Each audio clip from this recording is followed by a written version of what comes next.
considering the impact that Arsenal had on you, and clearly you can see sort of your connection with Arsenal, was that decision to go back to Barcelona a hard one?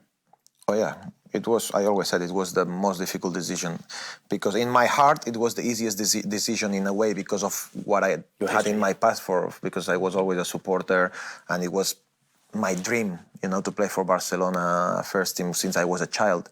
But it was really hard because Arsenal gave me so much, and I felt so loved by the whole club, by the fans. So I identified with everything that they were doing, and the trust that they had given me from a very young age, that it was super hard for me to have to go to Arsene, to the boss, to the guy that gave me everything, and to actually say, please, I want to go back home.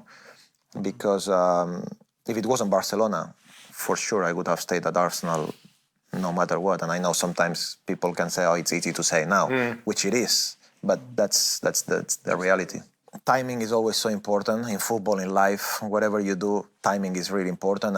And looking back now, probably I should have waited a little bit more until Xavi just faded a little bit more and just go there and take over his place, because of the frustration of so many years not winning, at Arsenal, and feeling that sometimes the club was not going through the line, or just to make really good signings and to be super competitive in the Champions League and the league.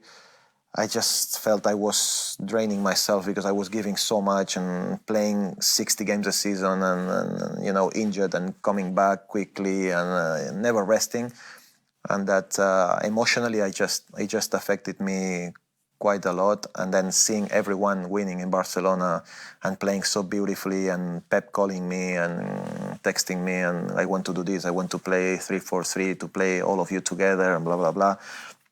Everything together got the best out of me, and I just decided it was the next step for me. Dream team, that's what you'd say. And Pep was a big influence as well, yeah. Pep was a really big influence, because he was, my idol when I was very young. I wear number 4 because of him. I played in his position when I was in the academy of Barcelona, so he was a big influence for me. And when your idol, your hero, calls you, and then you see what a beautiful football they're playing, and there's so many friends of yours playing there, and it was definitely a big point, in all this story. But yeah, he was very important, of course.